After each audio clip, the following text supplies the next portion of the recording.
Hello everyone.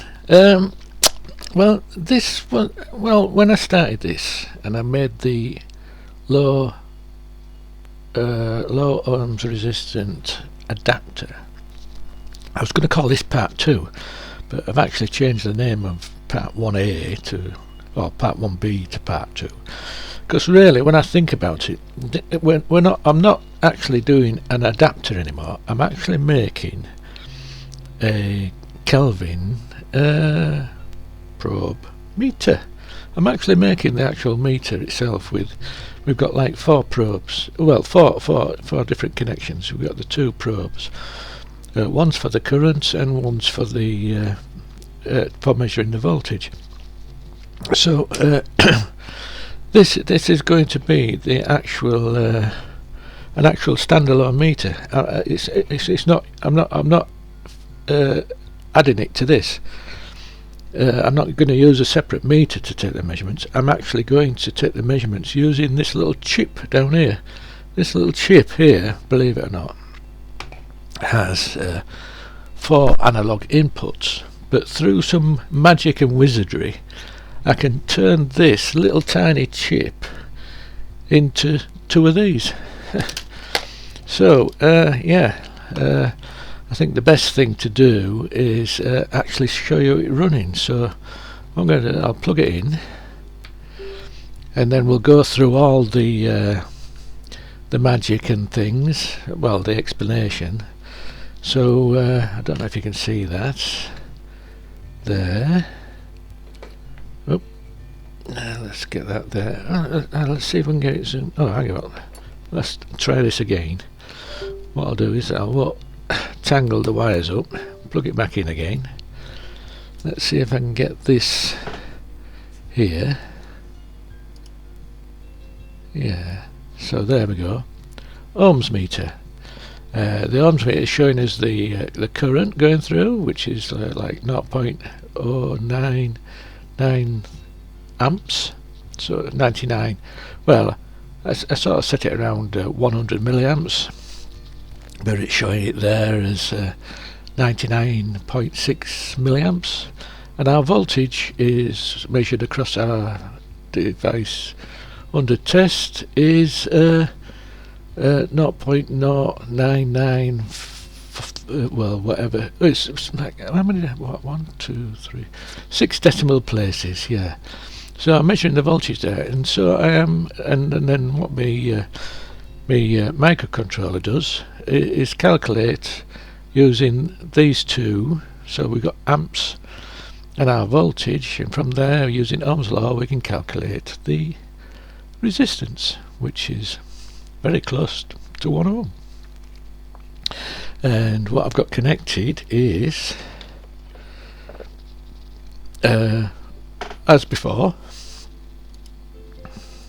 I've got my 1, 2, 3, 4, 5, 6, 7, 8, 9, 10 0.1 ohm resistors. So 10 times 0.1 is 1 ohm. Let's just see if I can just prop that so we can always see it. Let's get that under there, prop that there. There we go. You've got a rough idea. You can see that there measuring. So that you can see how accurate it is. It's accurate. It's the last few digits changing. As before, I've got a current selector, so I can select between currents. Oh, let's bring that back up into view again. Right. So let's get that into focus. And I just want to show you because I'm using 2. Through some magic, I'm making this into 2 meters, and what I'm actually doing is measuring the current and the voltage to get the resistance.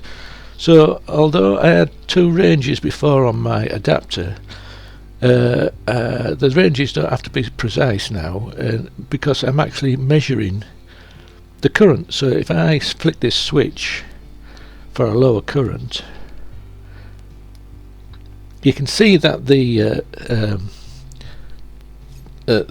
resistance is still the same, but now I'm only putting through 10 milliamps because I'm actually measuring the current. So I'm measuring the current and the voltage, and then calculating the resistance, which is going to be this exactly the same resistance, even though I changed the current, because the voltage also changes with the lower current. And so the formula, Ohm's law again, is still the same. So if you watch the current and the voltage, you'll see them change when I up the current. So at the moment we're about, what is it, 10 milliamps, and then I'll just put it onto the 100 milliamps. There we go. It's actually 90. Where am I? Get it back in focus. It's actually 90. No, 99. Well, I'll tell you what, we can fix that as well, because it makes no difference really, because I'm measuring the amps now. I'll just I'll turn that one up so it's actually 100. So I'll stick my little screwdriver in this one, and we'll make it exactly 100. Am I going the right way? No. There we go. So I've made it 100, so you can actually do the maths in your head now, and you can calculate the 1 ohm. But you'll notice that this resistance has not changed, because I am actually using these two values that I am actually measuring to calculate this, and this is what makes this meter so accurate, is because I'm using two. Remember, we can only measure voltage from my last video, and so if we have 2 meters measuring voltage, we can, and in this thing here, down here, let's see if I can get a closer view of that. Zoom in on that. Hang on, I've got another camera. I've just found an old camera somewhere. I'll just pause. Yeah, here we go. I've got another camera. Right, so this thing down here, if I can get my other camera on it closer, let's get the wires out of the way. There. It can't focus right in, but you get the thing. There's the right little tiny chip there. It's got a really tiny chip, and it's got 4 analog inputs, which it can digitize. But through magic we can pair them up to actually make 2 measuring devices that measure an actual potential difference between 2 points. And so that's what I'm using. I'll explain it a bit more a bit later on. But anyways, just get rid of that. Actually, I just realised I've got telephoto on my new camera. So yeah, this is the little chip that I've got. It's ADS 115. Alright, ADS 1115, which is a 16-bit analog to digital converter, and it's got like 4 outputs. It's got these last 4 inputs. These last 3 digits are 4 inputs. But we can actually pair 2 inputs together to make an actual measuring device that just measures a potential difference between the 2 connections. So yeah, like I said, what we have is now the ESP8266, which does all the work and all the calculations. It talks to this little device here, asks it what the values are, what the voltages are, one across a 1 ohm resistor to measure the current flowing through it, and one across the actual device under test. So it measures the voltage here and a voltage through the resistor that I have under test. And what I've also done, I have done a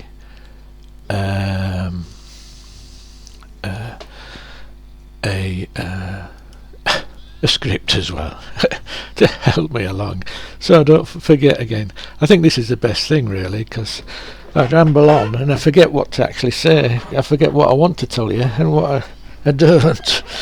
So let's go to my script and let's see what I've actually written down to help me through this.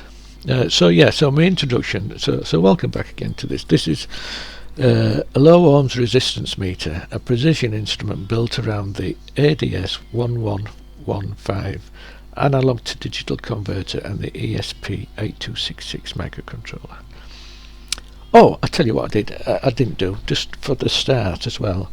I may as well show you now. So we've got the ohms meter here, just to thing, but I am actually using the ESP8266, which I love because I can put a web server on it and I can display things on a web page.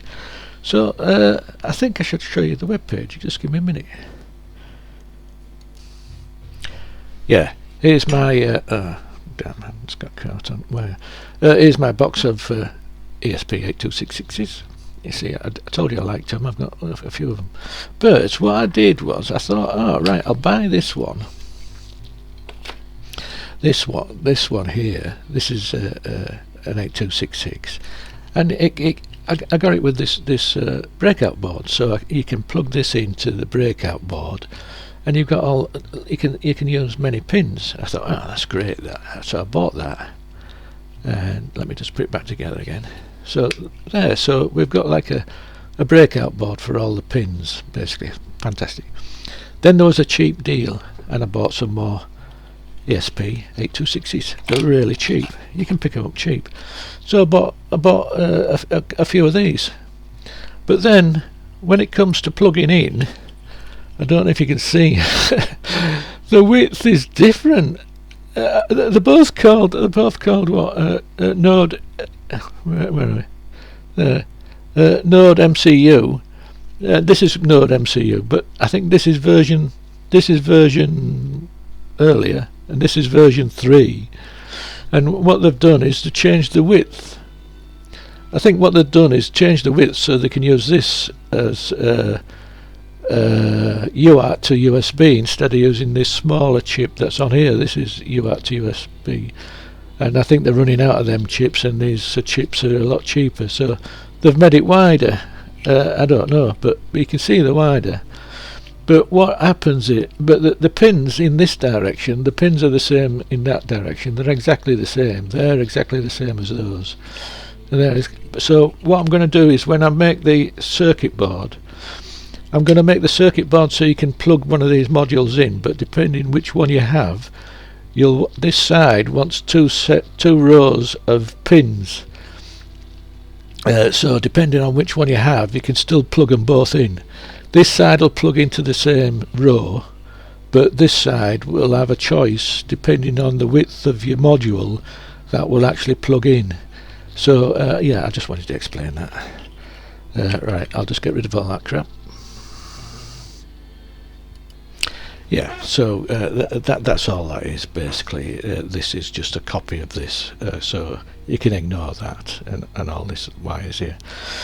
So on our ESP8266, we've got the I2C output, which is here, which is giving us our serial clock and our serial data, which I've done this same sort of choice pin out so that we can use one of those small OLEDs, and they come in many formats, and they mix the pins around like there's no tomorrow.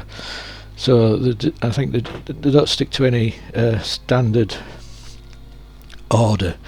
So basically you usually swap these two around and swap these two around. So I've given these choices for these two and these two.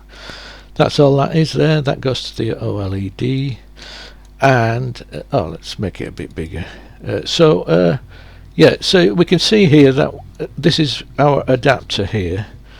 This is our current circuit, the circuit for the current, and these are our two probes, and this is our voltage measure circuit, which the two probes here, and this is our measure. And what we've got is in here we've got, this is the ADS 1115 module. It's a slim version, but basically we've got 4 inputs here, and what we can do is we can tie two inputs together to give us a voltmeter. What I've done is I have done a block diagram basically, so let me just get them ready. Right, here's like a block diagram of what I've got set up on my circuit. Oops. On my circuit here. So we've got our ESP8266, which is this thing here. This ESP8266 sends a web page, and it also sends out to an OLED on these pins here on the I2C.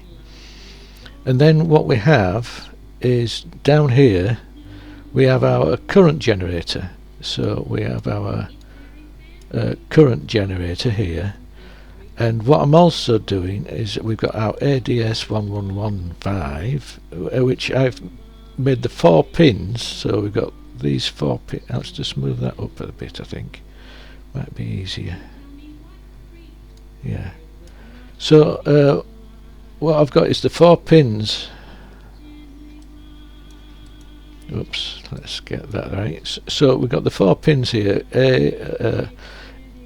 analog in O, analog in 1, analog in 2, analog in 3, and we can see that we got the one. Well, which way did I wire them up?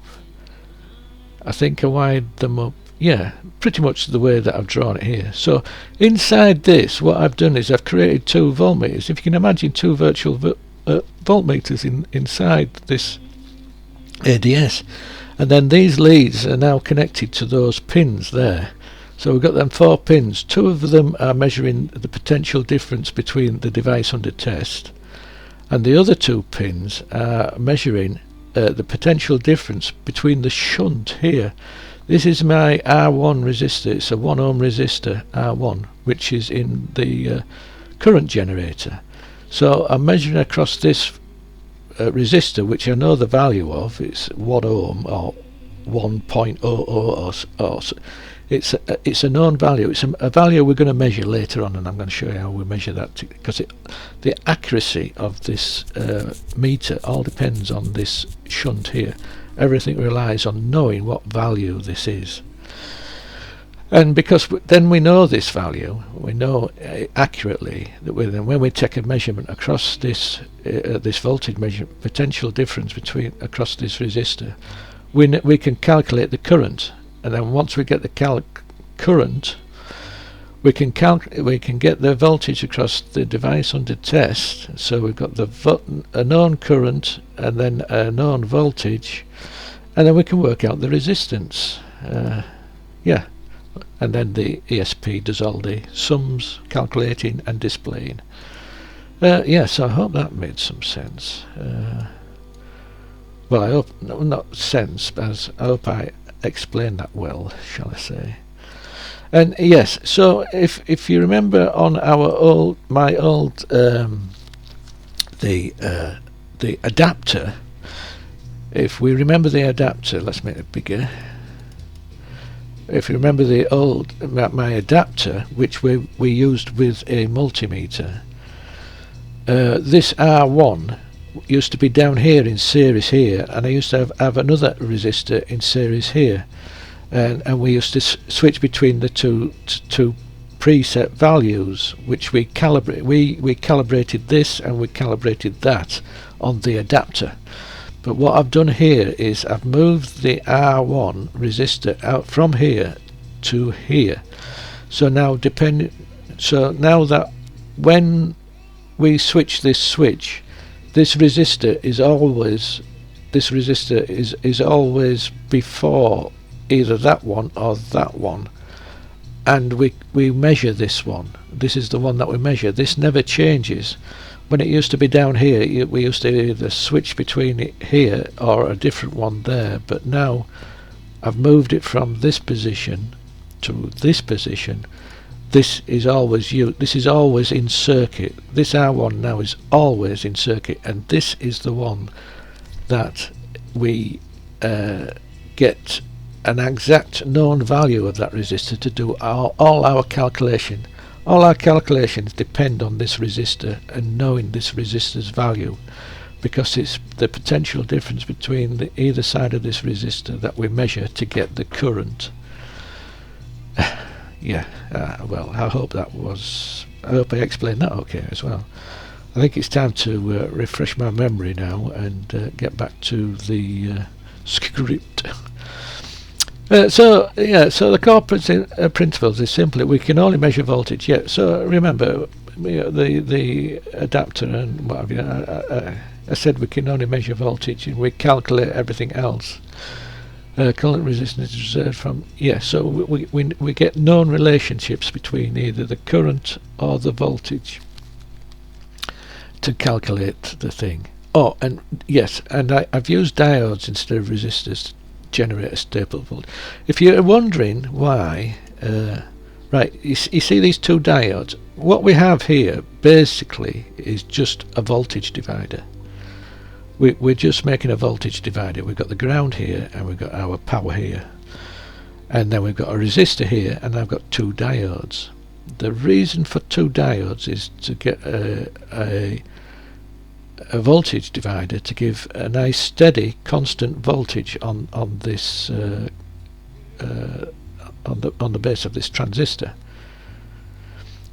because we want that to be stable and thing. If I used the resistor here to make a potential difference, then the resistor is pretty much an unknown quantity. We can't measure it. Well, we've got to measure. We would have to measure it accurately. But if I've used two diodes here, is because what we've got here is a. Oh, hang on, my brain's gone dead. 1 minute. Oh, there we go. I've written it here. The two diodes being silicon junctions, we know that we know we can provide a predictable forward voltage. They need a certain voltage drop across a diode, and that voltage drop is pretty much a stable voltage drop on a silicon junction, so that we know that if I put two diodes here, then we know that it's a pretty stable voltage drop. It's not going to vary too much at all, and it keeps this fairly stable. And basically, and I think the stability is what we see in the readings on the web page. So we're only moving them little sort of like micromillimeters, micro ohms. Anyways, that it's because the two diodes have a forward voltage, and it's a pretty typical standard voltage. I'm sure you know what I mean. In fact, I don't know. Actually, I'm just wondering. I could actually put two LEDs here, really, because it's the same thing, and we could have a little light two lights that light up. Yeah, it's the same thing, because they have a forward voltage. It's just the same forward voltage. It's a silicon junction, except one glows and one doesn't. Right. Okay, then let's carry on with my script. Stick to the script. Yeah, Kelvin probe strategy. Right. Remember my adapter. Right, so what you've got to remember is what we're building now is an actual meter that measures low ohms resistance. So it's going to have 4 leads. Well, you can see the 4 leads here. They've got 1, 2, 3, 4, and you saw it on my desk there. 1, 2, 3, 4. The blue and black one and the yellow and red one. So we're using Kelvin probes, but I just want to point out that, or refresh, I think I mentioned it somewhere else, I don't know where, but my adapter didn't have 4 leads, it only had 2. Let me just get a picture. I've done a block diagram to explain this. Yeah, here we go. I've done a block diagram. So there was my adapter, so that was like the part 1 of this series of stuff that I'm doing. So we made an adapter, and all it was doing was generating current, and we had the 2 leads coming out of it, and that's it. But we was also measuring with our voltmeter And so basically what we had was two separate items, but we still had the 4 leads, so we still had the Kelvin setup when we were doing that. So if you were looking, if you were following my first, or not the last video but the video before, or when I did the adapter, and we only had two connectors to it, it's because the adapter is basically just a current generator, and so we connected a current across the device under test, and then we used a multimeter to measure the voltage across the device under test. We knew what the current was, and we measured the voltage, and then we could calculate the resistance. So now we're actually building the whole thing. We're not using an external meter, we're actually using what do you call it? Let me just bring that back. We are now building this where we've got the current generator and we've got the multimeter. All this bit here is all in one unit. All that is what we're building. We're not using an external meter, we're using this ADS 1115, making it work as 2 multimeters, and we're generating a current, we're measuring the shunt, and we're measuring the device. So we're actually measuring 2 things and calculating the third of Ohm's law. Yes, so that's what I'm trying to do. We're building the whole thing. Right, so where are we? Stick to the script, he says. So yes, so it's in essence of Kelvin probing, separate current injection from a voltage measurement to eliminate the lead resistance and errors. Well, I'm sure anybody interested in this video knows about Kelvin probing. So we inject a current and we measure the voltage independently. So how resistance is measured? Yes, so well, I think we've just covered that, haven't we? Typical meter measures resistance by applying a known current and measuring the voltage. So we're applying a known current into 2 of the probes, and we're measuring the voltage using another 2 probes. And to make sure that I know that so that I don't have to calibrate like the adapter, I am actually measuring the current across this resistor. I'm measuring the voltage across this resistor to get to calculate the current, and also measuring across the voltage here. So yeah, that's done that. Yeah, we've done that. Right. Oh, I've already mentioned why I've moved R1 so I can measure the actual current. I've done this, haven't I? So basically this is acting as a shunt. I think in my first video I showed you what a shunt looks like. It's just a resistor, or if you're using high currents then it's usually a big thick wire. Yeah, I did the so that's the shunt here, so I can measure. So one of my meters inside here is measuring the voltage across the shunt to calculate the current, and the other one is measuring the voltage across the device under test to measure the resistance, to calculate the resistance. I keep repeating, I'll probably end up repeating things as I go through here. So alright, so yes, so yes, I've already mentioned this as well. Yeah, so it has 4 analog inputs and all reference to ground, but if you do a bit of magic you compare them to measure differential voltage. So what I'm using is 2 of them to measure the difference where they're connected. So if we follow these wires, and let's just bring this up. So let's just, if we measure, so if the 2 outer ones, so if we trace that cable there, that goes to this end of the resistor, and if we trace the other one here, that goes to the other end of the resistor. And so what I'm doing with these 2 here is measuring the potential difference across this resistor. And if we look at this one here, this one goes to the device under test, and this one here goes to the other side of the device under the test. So I'm actually measuring the voltage across whatever we connect to these two probes. Okay, let's get rid of that. Yeah, cancel that. Yes, so there, so I've got analog in O and analog in 1, and I've got analog in 2, analog in 3 I used. So measurement accuracy. Right. This thing down here is very accurate. It's brilliant. It's well, like I say, it's 16 bits. So the DS is set to well, you can set it to how accurate you want it, basically. It all depends what you're actually measuring, but if you tell it to make it accurate to measure, in this thing I've set it to measure 0.256 volts plus or minus this voltage. But remember, this is a 16-bit, so well, I'll tell you what, let me get a calculator.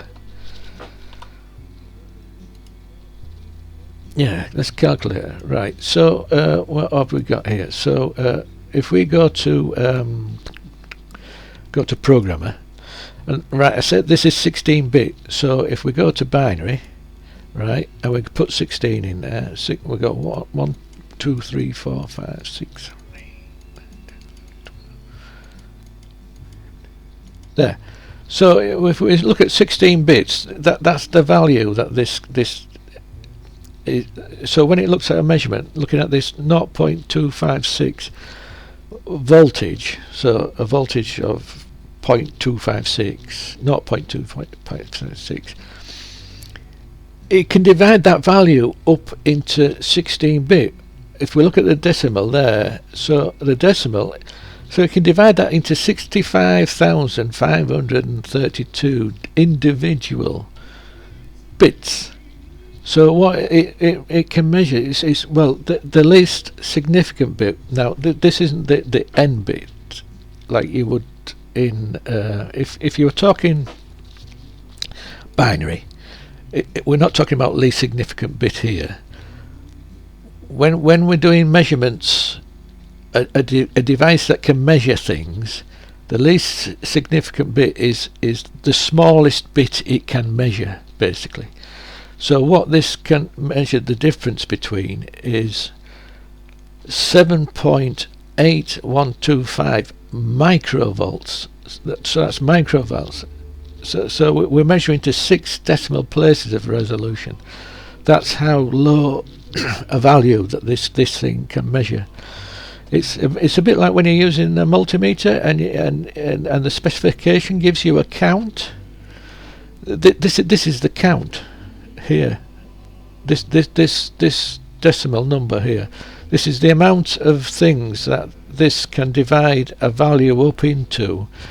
Is 65,535 individual sections of it, which is basically when is the count. You know when a multimeter says a count of.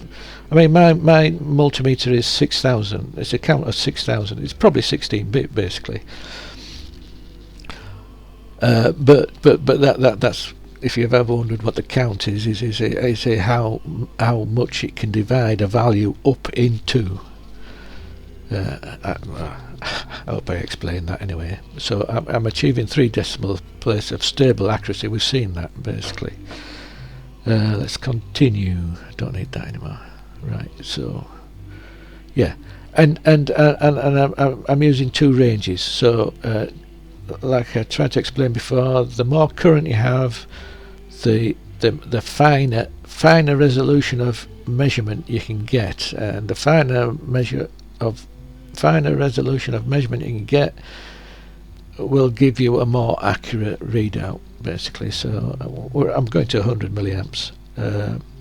I don't want to go any higher than that. We don't want to be frying stuff that we attach to the probes, do we? So 100 milliamps is enough. So the microcontroller role, yes, as I've done. So it gets the current, it measures the voltage across R1 divided by the known R1, and the known R1, we'll come to that basically, because we need to calibrate this device to be very accurate, so we need to know the resistance of R1 to the very accurate amount. You know, so if it's a 1% resistor, it could be sort of like 1.1, or it could be 0.9 of an ohm.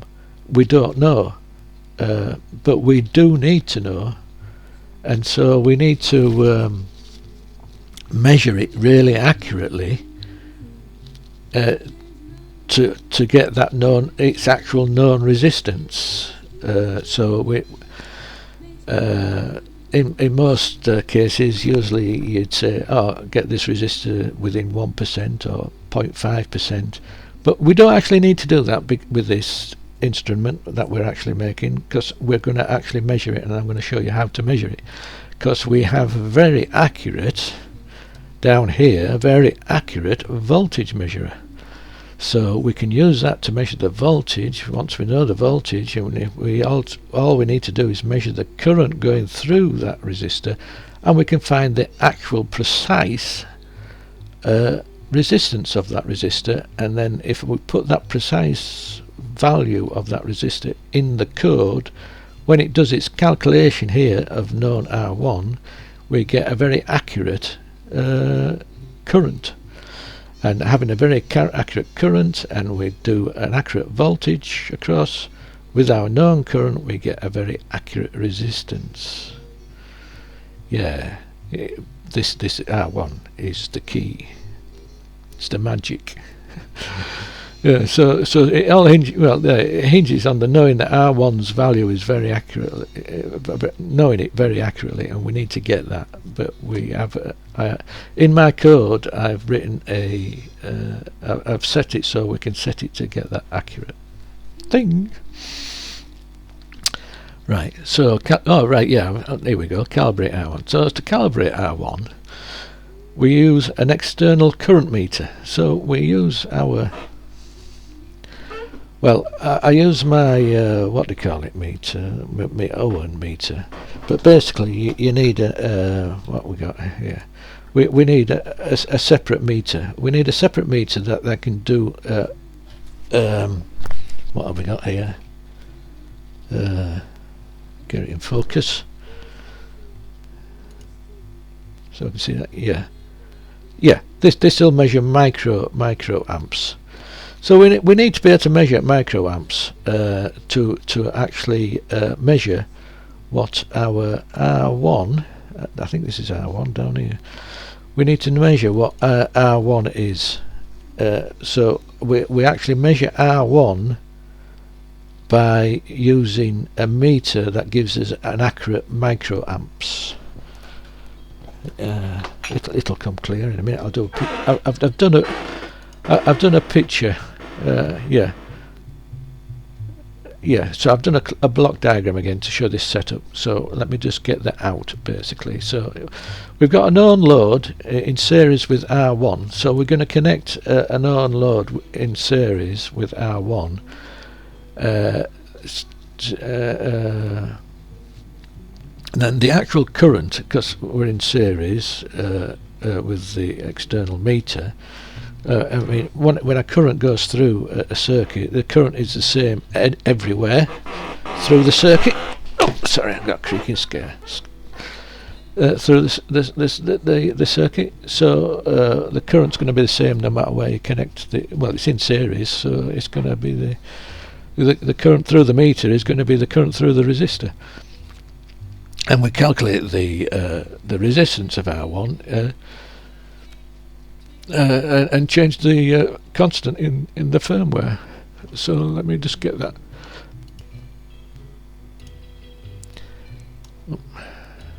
Yep. Right, so a block diagram. So we've got our ESP8266, which takes which talks to our wish that thing stopped popping up. Why does it keep doing that? Anyway, talks to our ADS 1115, but I'm only using one of the meters in here to measure the voltage. and what I'm measuring is the voltage across the shunt. This shunt is our R1. So, like I said, these are connected either side of this R1, and we can actually measure the voltage very accurately across this resistor. But what we do is where this current generator here normally would connect to our load, our device under test. I just put a resistor in there just to take the load, you know, the bit of the, otherwise we're going to stick 100 milliamps all the way through there. If we stick it, well, we are going to stick 100 milliamps all the way through there, but what I'm saying is I usually stick a resistor in here just to clip everything together. It just takes the load off, sort of thing. But what the circuit now does is this current generator goes through that resistor. The current then goes through whatever we connect with the probes. It goes to our external meter measuring the current in microamps, and it goes back to the current generator. So we've got this new external meter. We have a meter that we assume, this meter, we assume that when it's measuring microamps, it is actually measuring it's being calibrated, this meter. It's been made by a big manufacturer, and the manufacturer guarantees the accuracy of our measurement in milliamps. So when we read milliamps off here, we know we can assume that this is an accurate meter. Well, actually this was a cheap shit meter, really. I bought it at Maplin's before they went bust, and it cost a few quid, but I actually measure using my Owen meter, which you've seen me show the thing on screen, and that accuracy is to within 6,000 what did I say, 6,000 counts. So it's measuring milliamps very accurately, and so we can use the accurate reading of milliamps on our external meter, and we can measure the voltage across this resistor accurately using the ADS 1115.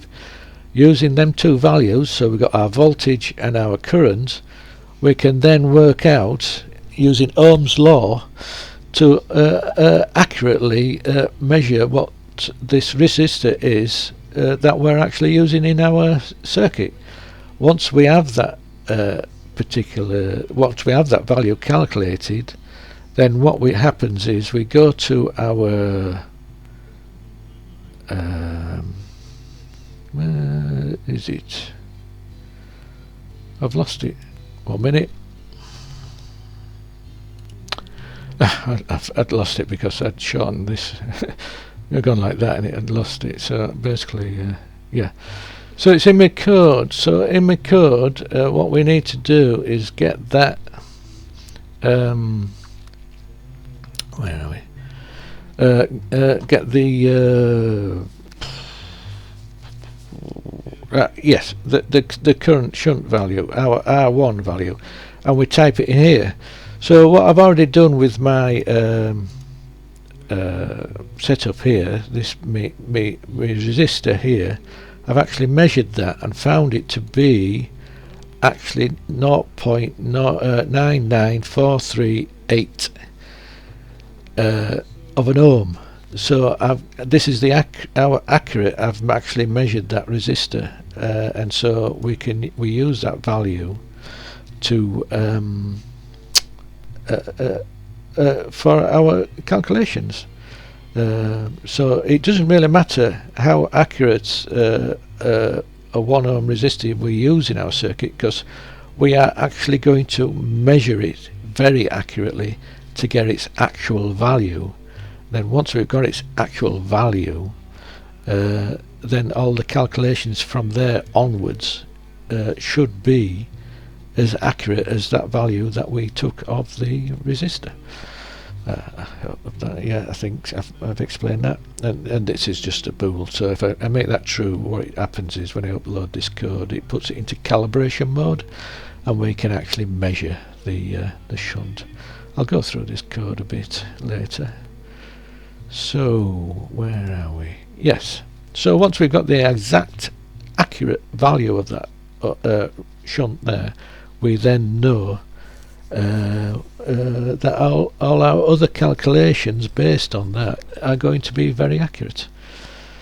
Let's get rid of that, and let's go back to yeah, so there's my current shunt R1, which we've just changed there. So oh yeah, I've put some notes there as well, so read those. Let's carry on.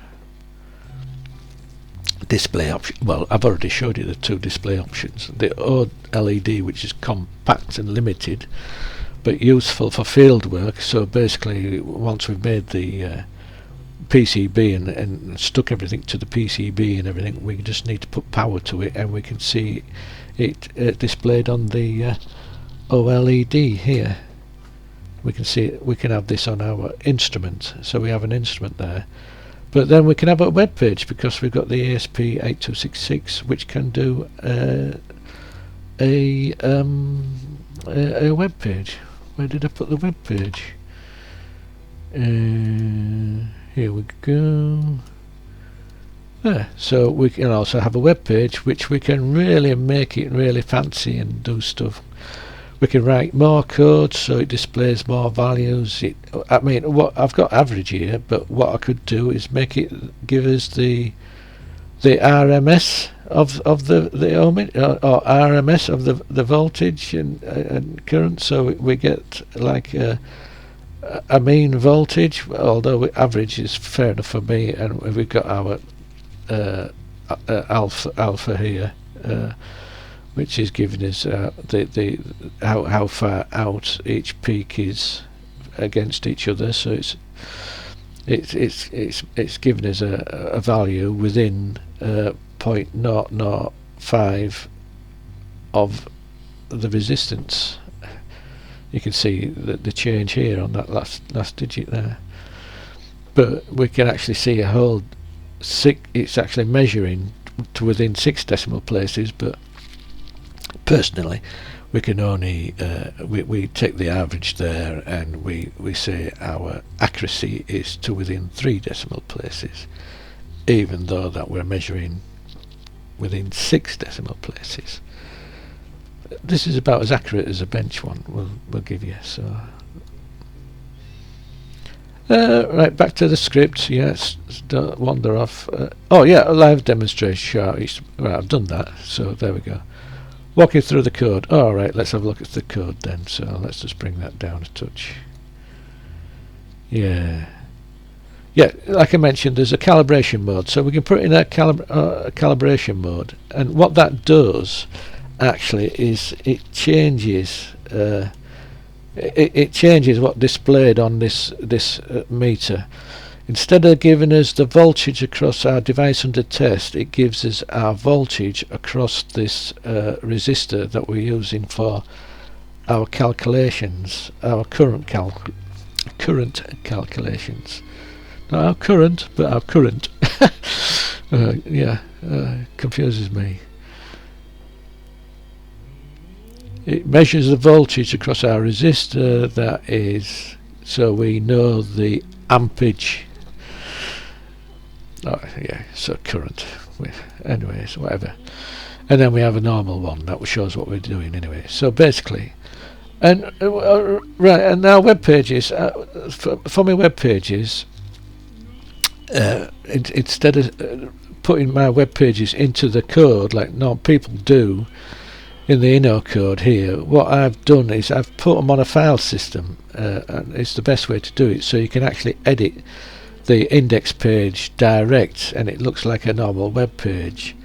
We can give it styles to make it give it this fancy nice green effects and stuff and colours. That's what our styles does. This does that. And then our script, our script does all the number crunching, because all we really need to send from the where are we? Let's have a look. Yeah, all we need to do is send to our web page from our look at this there here. So our ESP8266 runs a server, but we don't need to do all the number crunching on this chip. We're gonna view the web page on a computer, and the computer's got more processing power, more number crunching power, more display power than this has. This has enough to display this stuff on here and do a bit of number crunching. But a PC where we're viewing a web page like this web page, this drawing, all this calculation and everything to make it look nice and pretty like it does on here is all done on the PC. And so to do that, we need to tell the PC what to do, and that's all in the script. So the script actually does all the number crunching and everything, and it does all the calculations. We get the voltages and everything. So all the ESP8266 has to do is send, where are we?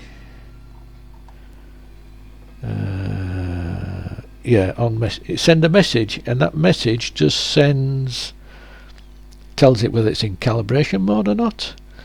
It tells it the voltage across the device under test, and it tells it the current, and I think I've calculated the ohms on the thing.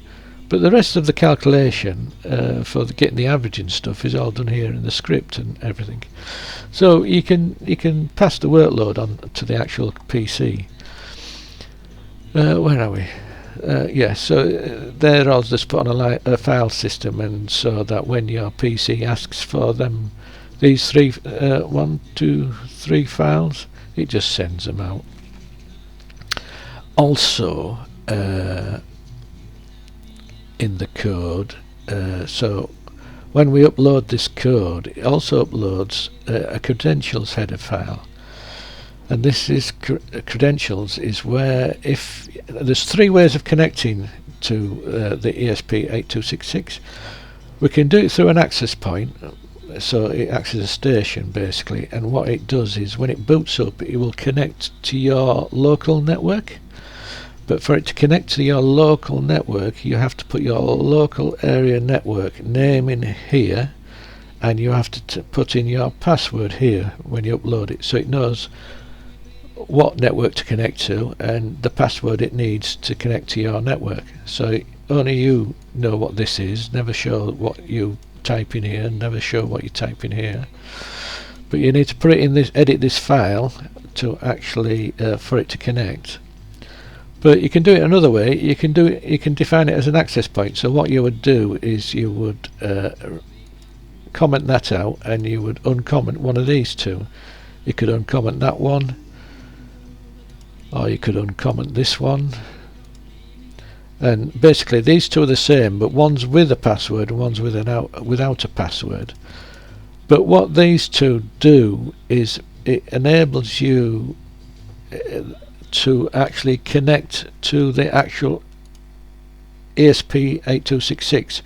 So you don't have to go through your network. What you can actually do is actually connect to this. So if you're on your phone, laptop or anything, and you've got and you know, when you look at your Wi-Fi, let's see if I can I can't bring that up. But you know, when you go to your phone and you want to connect to a Wi-Fi, you have a list of Wi-Fi servers or stations or routers or stuff. You get a big list, and you can connect to one of them. You type in a password and off you go.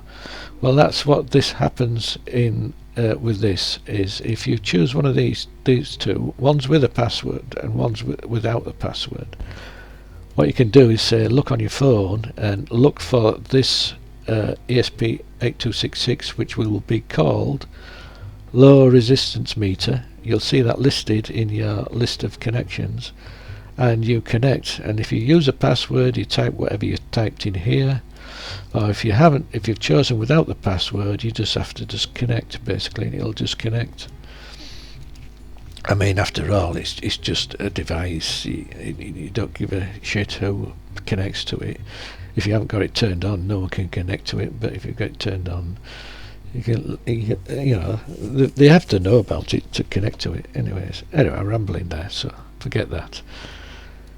Yes, so I just wanted to mention that you need to fill in these 2 bits here. It's the easiest way. That way, when you actually connect, let me just set it up. Right, for uploading your code, we just use the Arduino IDE, and we just upload. You know, you set your tools. We are on Node MCU version 1, and I think, let's have a flash. Well, I've just left it at 4 megabytes. If you've already been using your ESP8266 the first time you upload things, you may want to set this to erase everything, so you erase the flash contents as well. And to upload the file systems like my web page and everything, you need to install the ESP8266 little fs data upload, not the sketch and data later. Well, these are different. They're both different. It's the little fs. I must emphasize fs because it's the newer file system. Little fs.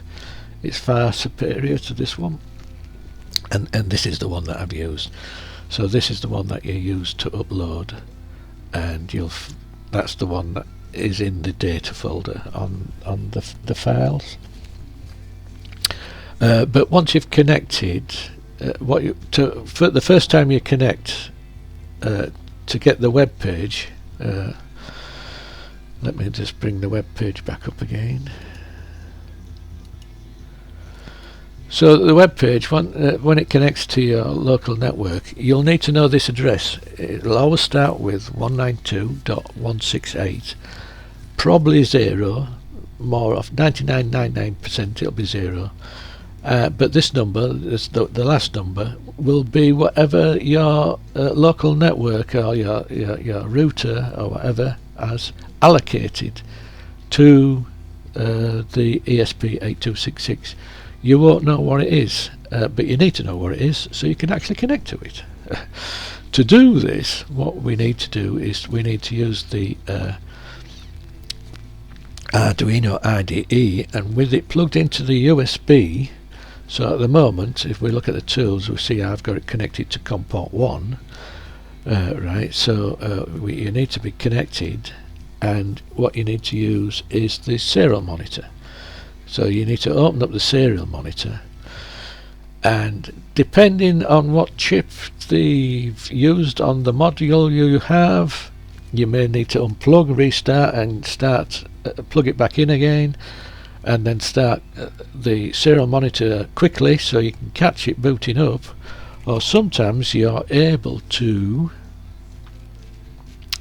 just press the reset button on here. So I'm going to try and hold the reset button on here. I find I've got to hold it quite a bit to make it reset. If I can get it. So bloody small. And what should happen is we should reboot, and it should boot up, connect to the Wi-Fi, and give you the connection IP. So you can see that the IP to use to view the web page is this one. This is the IP address that what your local network, your router, your Wi-Fi router will have allocated. So once you know where it's been allocated, you can use that address to just connect straight to it basically. And once you type that there and press enter, it should load up the thing. I just need to refresh because I've rebooted, so I'll just refresh that, and there we go. We can see it's connected.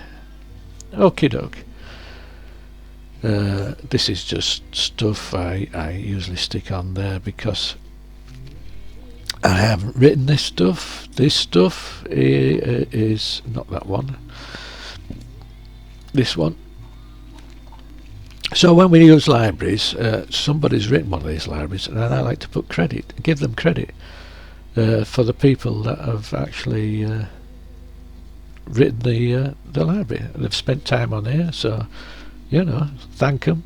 Yeah, great guys. So anybody listed here, thanks guys for the libraries. I found them very useful. Like I say, this is the credentials is my local network login details, and it's private. I'm not going to show you what it is. I don't want you connecting to my network. But it's that public. What you need to do is this public credentials header. If I supply the files, it'll have public in brackets underneath. But what you need to do is remove the public and just have it say. Have it just say credentials.h. You need to change that name as well. This Tim SSD, well, this is my OLED driver. I didn't use a good one to use is Adafruits, but the thing is with Adafruits is it's made for beginners and stuff, and made so it can do a hell of a lot. But I don't want it to do a hell of a lot. I just want it to display some numbers on the screen.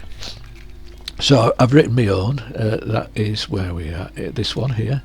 This is basically it's just like a library. Basically, it just writes numbers and characters on screen.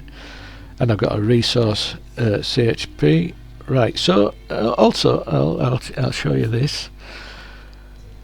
This is my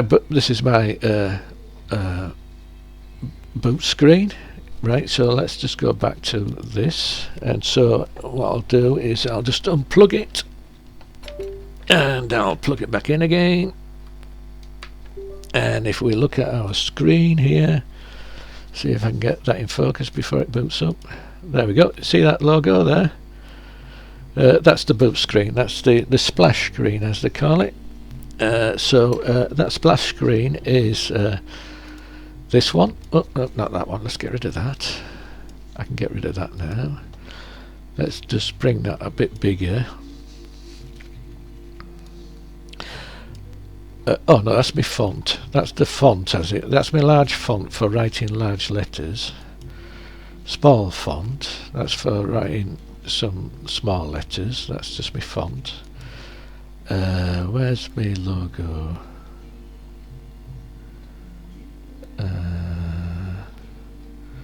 120 by 64. There, splash logo. There, that's my logo. So yeah, it looks like nothing, but I have put this little application. I may have shown it before. This little application. I think I've just recently showed it for making little pictures to go a boot logo for on a soldering iron I've just done.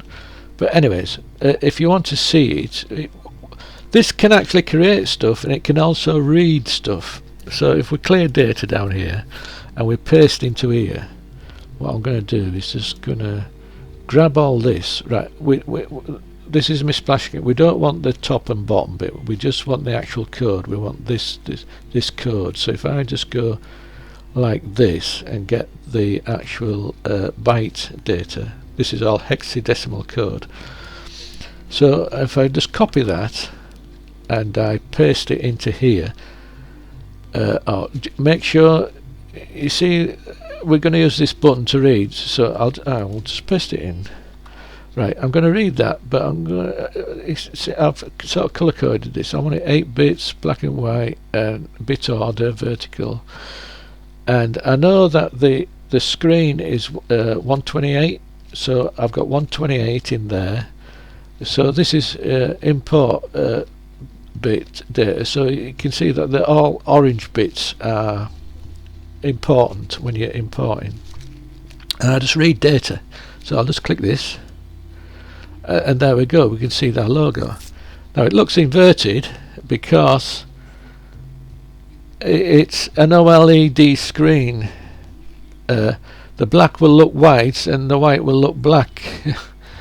But what you can do is you can edit and do what you want, edit it, and then you just click the get data, and it will get the new data like that, and what you can do is copy all that and you can paste it into here and change it so you can put your own logo in there.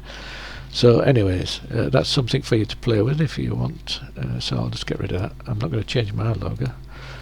Right, yes, so it's and script. I've already done script, index. Yeah. So yeah, so the index, this is the web page. It doesn't look like much because what we do here, we fill all these bits in using the script. The script actually looks at the index and it changes things on the page. So yeah, let's just get that resized, refocused. Back to my script. Yeah, so let's see what else I've done. Methods. Oh yeah, so yeah, I was going through the code, wasn't I? Oh, that's why I had that like that. Yeah, just so you know what's going on with the code. So we've got a setup with Wi-Fi. Right, I've just explained that. So we add our credentials. We can use it as an access point and what have you. Basically, the way I've written the code is depending on what we've changed. So if we go down, Wi-Fi setup there. Can you see some of this is greyed out? It's because I'm not using these two options. I'm using that third option. So what happens is when you change one of these three, it will alter the code that is actually compiled by the compiler. So yeah, that's our setup. So we can have it in the 3 modes.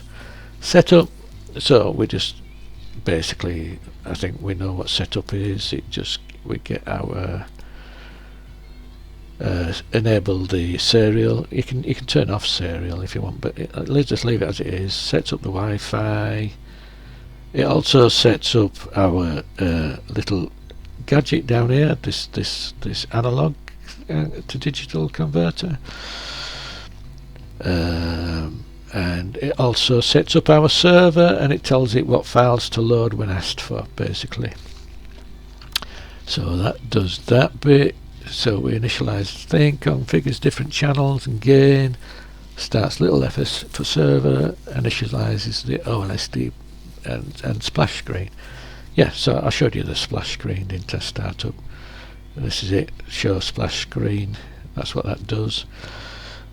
And this puts the labels on for the bits that don't change. So we've got our main loop, and so periodically it gets a measurement every 200 milliseconds, and it handles any requests by the web page if read.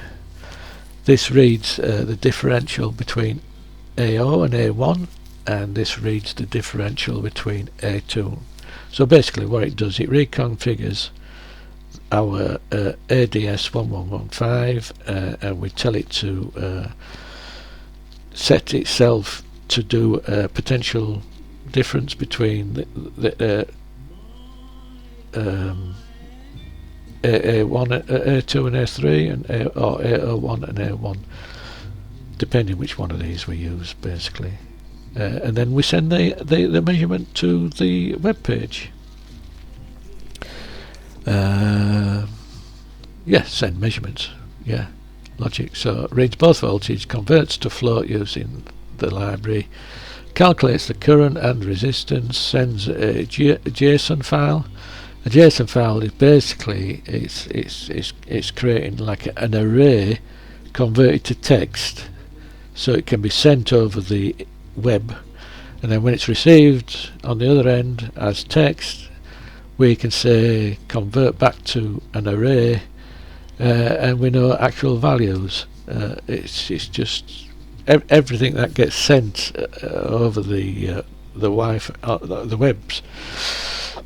The web and the internet is all text characters, basically. So we have to convert things into text characters because we send them as bytes, and we've got to unconvert them when we get to the other end. And it updates the OLED display. There we go. So yeah, update OLED. That splash screen does that. So yeah, so I think that's about it really. This achieves 3 decimal places of stable accuracy with a resolution down to 6. Well, it's bench grade performance really is. So yeah, thanks for watching the demo. Right, so let's go back to our meter. Yeah, there's our meter. Let's do a bit of a demo, shall we? So we'll use our meter. Yeah, I'll just leave it like that. You can see our our 10 0.1 ohm resistors. What I'll do is I will just measure each one just to show you what happens on here. Here we go. So yeah, we've got my thing here. What we've got is we've got our 4 probes. This is just ignore what all this is doing at the moment. We've got nothing connected, and I've propped up my little display so we can see there as well. Basically, what this should be showing is what this is, nothing, because we've got now connected. But what I've done is I've put these blue and yellow as our current probes. This is the negative side. I'll put one current there, and I'll put one current at the end here. Right, get this the right way around. There we go. So now we've got some current on there. Can you see that current has just gone up now? So up here, look, boom, like I say, but we haven't got any voltage yet. So what we need to do is to stick our measure these 2 probes actually measure the voltage. So what we'll do is we'll measure the voltage across that one there. Put it on here as well. So now we're actually measuring the voltage. Just let things settle. This thing is sort of like equalizes over like maybe I take 200 samples and I get equalized the out. That's why it looks like it's ramping up, but it isn't. If you imagine this as a right long thing. But you can see now we're measuring the 1 ohm, and you can see the same value down here. So you could use it without a web server and just use this display to display what we're after, which is the ohms measurement. And what I want to do is also just reiterate that current is the same all the way through the circuit. So no matter where you're connected through the circuit, the current's going to be the same all the time, all the way through. So normally what you're doing is you're measuring just one resistor. I could just move these 2 probes down to here and measure this one resistor. So we'll take off the voltage measurement, and we can take the current and put the current here and measure the voltage. And so we should be measuring about 0.1. Oh, it's 0.095 there. So just let it settle. This, like I said, this is an average, so you just got to let things settle for the average, because it does an average over the whole thing here, basically. So once you've just swapped over, you've got I think there's about 50 something. I can't remember how many measurements are taken in this bit. But you'll get an instant measurement here, but the average is based on all this lot here, basically. So we've got about 0.09596. Our delta is 0.00102. So that's the difference in these spikes here. It's 0.002. Right, and so you would do that, and so if we want to measure another resistor, we'd put the probes here, and we can measure 2 resistors, sort of thing. So let's just do that. So take the voltage off there, put the current here, and put the measurement here. So we're measuring these 2 resistors now. So we should be getting 0.2 ohms or thereabouts. Well, we're actually getting 0.19, nearly to 0.2.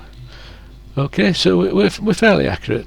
We could put these probes here just to measure this one on its own individually, and what have you. But like what I was saying before, current is the same all the way through. So for measuring this, for say this string of resistors, I could just move the current to the end here, and just show you that it makes no difference. So we're measuring 0.195. Let me just leave the voltage there. So we're measuring these two resistors still, because that's what changed. The current is sort of like 100 milliamps.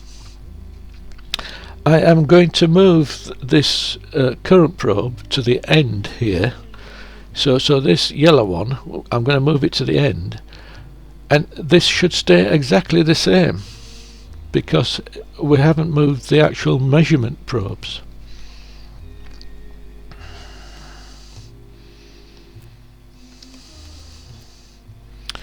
There we go. So I've moved this the current probe, or the amp probe. We can still see it's this constant current. That's because that's what I've set it at, 100 milliamps. And so we're still reading across these two resistors 0.19. That means now I can just move this and measure. If I want to measure the three resistors, let's just move that down. There we go.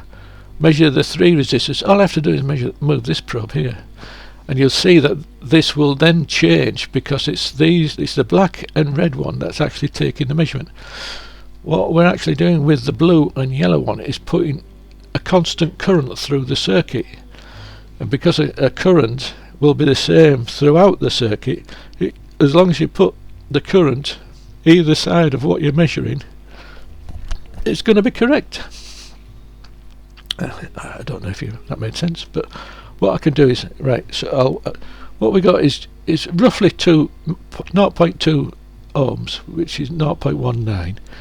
If I move this should give us sort of roughly 0.3 ohms. So if I move this to measure 3, this should get, there we go. This should measure 0.3. Well, it's 0.29. It's nearly 0.3. But if I want to measure just these two resistors, I can move that black one to here, and it should drop back down to 0.2 ohms again. So if I move that one and move that one there, you can see that we're now down to 0.2. Well, we're even closer to 0.2 with them two resistors.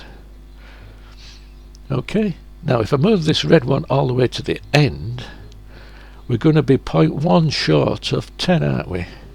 Which will be sort of 0.9 if I get to that one there.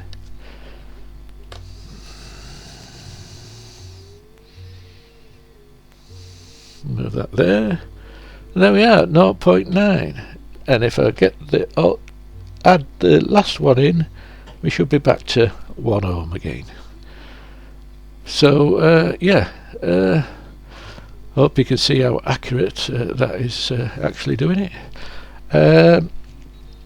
I'm going to end the video here because oh right, it's an hour and 18, so now nearly an hour and a half. Well, by the time I have been and finished off here, probably an hour and a half. But anyways, I do hope you like my little low ohms meter, my Kelvin probes, shall we say. And and have you noticed I'm just using simple little bits of wire and clips. You don't have to buy the fancy bloody things. All you have to do is make sure that you're measuring, you're putting current in with one, and you're measuring voltage with the other. that's the thing about this setup. The type of wire and a decent wire, of course, but it's because we're connecting at the actual device under test is the thing that counts. What's on the other side, it doesn't really matter, you see, because we're just measuring voltage with the red and black. Means there's no current. We're not worried about the current flowing through, so it doesn't matter if we've got a skimpy little wire like this or a big thick wire. And because current is going through a circuit constant, the current is the same no matter where you are with the circuit. It's the same current is passing through every piece in the circuit, and you're measuring that current. It doesn't matter about this skimpy wire either. It all cancels everything else out. Anyways, I'm going to end it there, and I'm going to forget the parts 1 and 2. I never know whether it's a part 1 or part 2 until I get to the end, or if it's got too long, then you've got to make it to a part 2. But I am going to make another part to this bit, and that is actually designing a PCB, because I'm actually going to get a PCB made for this. But what I thought with this is I'm going to make a PC where this thing plugs into the PCB, so you can buy a module like that and you can actually plug it into the PCB rather than let me get this set up there. Where are we? There we go. Wide. We've got ultra wide. Oh, telephoto. There. So you see this bit. I'm going to make it so you can actually plug that into the PCB. I'll make the PC fit these little small peripheral components. Let me see if I can move the camera around. Yeah. So the PCB will have this switch in it. It'll have these diodes in it, and it'll have the resistors. And well, it won't be using this type. What it'll be using is, if I can find one, is one of this type. Where's my camera? Let me get my hand in view. There. It's one of this type. One that actually, it's a multi-turn type, so you can actually adjust it more accurately. Although it doesn't need to be accurate, because like I say, with this version I'm actually measuring the current done. But just while you're looking at this, if you can see 100 milliamps, then you can just check what's happening in your head, because you can see that 100 volts and 100 milliamps divided into each other is 1, basically. So I mean, you know, you can see that the maths is correct here in your head if you've got an actual value. So it's got one of these. I didn't realise how expensive they are. I used to have a tub full of them, which I got off somewhere. I don't know where. Anyway, let's go back to get back to wide. There, and I'm also going to make it so you can actually plug the ESP. You know, so you can buy one of these modules. And like I said earlier, depending on the width, I'm going to put that extra header in. So well, this will all come apparent when we're actually designing it. So that's my next video, is design a PCB for all this to fit in. And so I'll see you next time with that one. And if you've watched it all, thank you very much. It does help the YouTube thingamajiggies. Not that I really care anyway, but you know, I just do this for fun. Anyway, thanks for watching, guys. Catch you later.